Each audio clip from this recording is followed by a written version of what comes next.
Hello, and welcome back to my channel. Today I'm working on some 2006 Dodge Charger mid-pipes, which were made by BBK. Now they have some catalytic converters that are welded on, because these were originally without cats.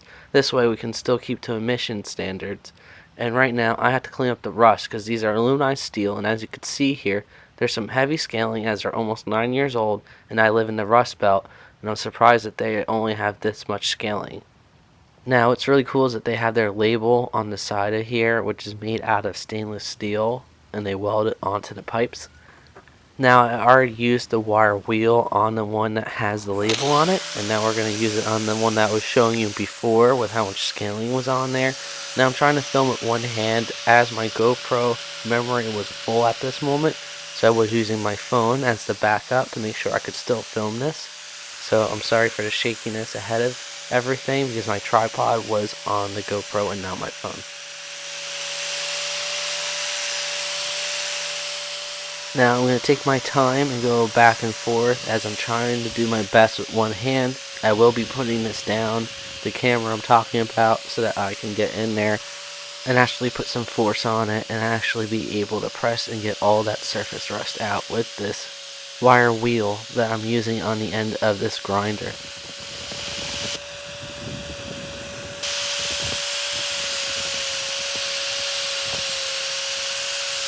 Now this isn't going to get it all out. We're going to be using some chemical converting power too.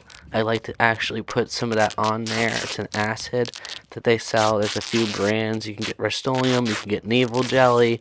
There's a whole bunch of different companies out there that have like an acid, and it'll go into the pores and help convert it and also pull anything out if you're not sandblasting. Now I'm also using this, it's a smoke generator, so I can check over the mid pipes and see if there's any leaks by where the catalytic converters are, because these mid pipes originally did not have cats, so we had to weld them on. That was a couple years ago, and they're stainless steel.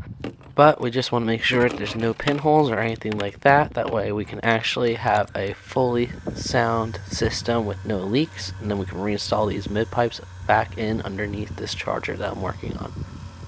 Now, this is something that I like to do since I actually own this smoke detector. I used it originally on a Grand National that I was working on to help find any vacuum leaks and repair that system, because you know with turbos and everything else like that, it's very important to make sure there's no leaks inside that system.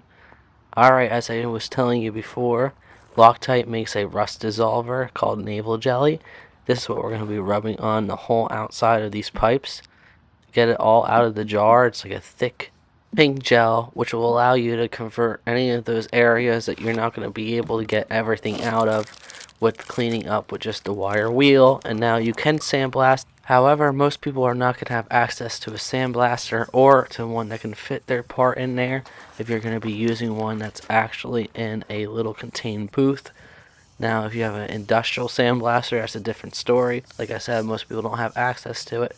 So this is one of your next best things that you could do to help convert those areas and seal up any of that pitting that you're trying to deal with after you wire wheel it all off, clean it up as the best that you can. Then you can lather this on there, watch it change color, which will tell you that it's done converting. Clean it off with water or a type of degreaser so that you can cancel out that acid, and then we can then seal it up with some paint. Now I recommend using high heat paint, and that will allow you to make sure that this stuff doesn't burn off. Now there is a few different companies that do make high heat paint, so you can check it out. I know there's VHT, which is a good company too. Now I'm just talking about over the counter stuff you can go and get at the hardware store or the automotive store. Now if you want some custom paint, there's tons of other companies out there, Sherwin-Williams and other stuff like that, House of Colors. Everyone has different things as long as it's rated for high heat and the rating of what you're putting it on. Headers are a different story, but your mid pipes won't be going as hot as headers.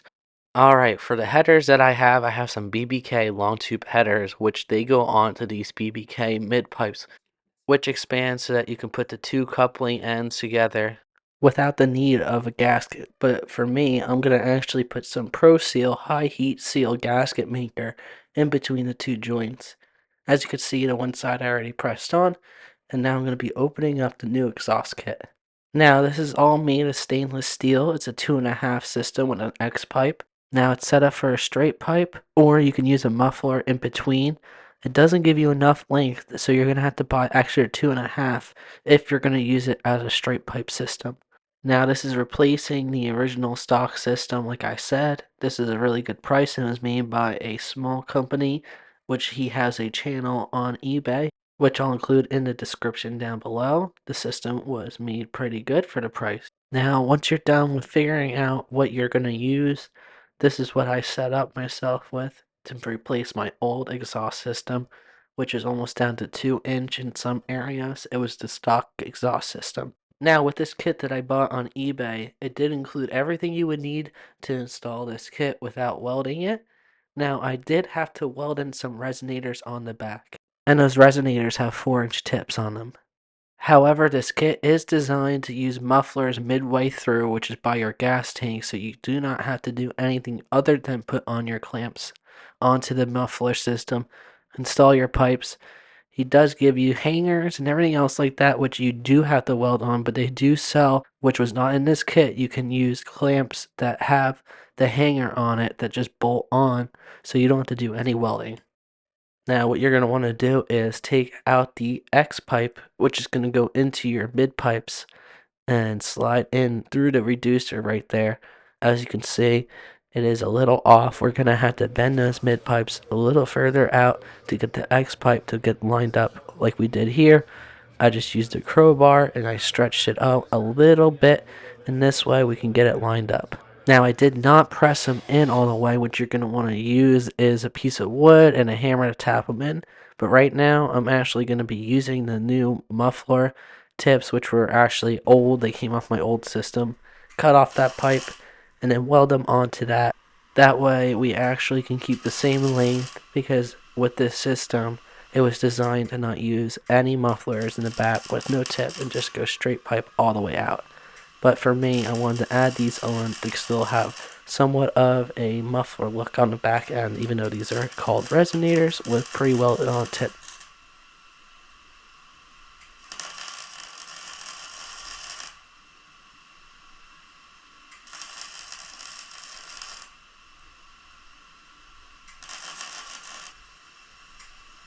Alright guys, so what I'm doing is I'm going around with my stainless steel welding wire on my MIG setup. I have my gas set to about 15 to 20. I set my Millermatic 215 to 16 gauge steel, and I'm working my way around doing some spot welds, and then I'm going to do a little bit of a bead if I need to, and make sure that it's all sealed up. And this is some thin metal on the resonators versus the actual stainless steel system, which is a little thicker, so of course it's going to fight you a little. I have a carbon blanket that's over the top. Make sure you use proper PPE to make sure that you don't get burned, and protect any skin. Try not to let any open skin be shown. You don't want any sort of sun cancer or anything else like that happening down the road.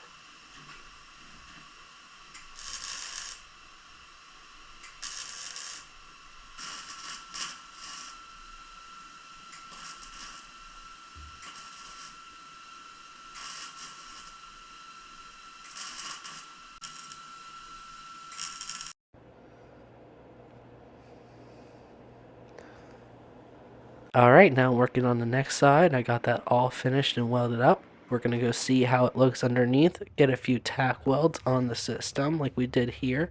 As you can see, I didn't get the video footage of actually having it up in the air. I do recommend having two people have the system go through those mid pipes, and then you can add a few tack welds, because like I said, it's designed for mid mufflers and then resonators on the end, and I removed the mufflers and just left in aftermarket resonators, which I'm going to be welding in, and I did already like you just saw. But right here, we're going to be looking at what I need to weld up. I put it on my table outside after getting my spot welds, and I'm going to finish up by going all the way around the system and completing my welds on that. Take it nice and slow so it doesn't heat up too much and warp. Alright guys, if you haven't yet, remember to like and subscribe to this channel. You'll see a lot of different vehicles being built, especially classic cars. I like to restore cars over here, or upload any sort of tips and tricks that I find working on other different vehicles throughout my time working on this YouTube channel. So thanks again guys. Remember to see which merch I have up for sale in my Amazon and Mercari channel. Thanks again guys. Remember to like and subscribe like I said. I appreciate it all. I'm a small channel, so every single little thing helps build it up. Stay tuned for the next part and for hearing how it sounds.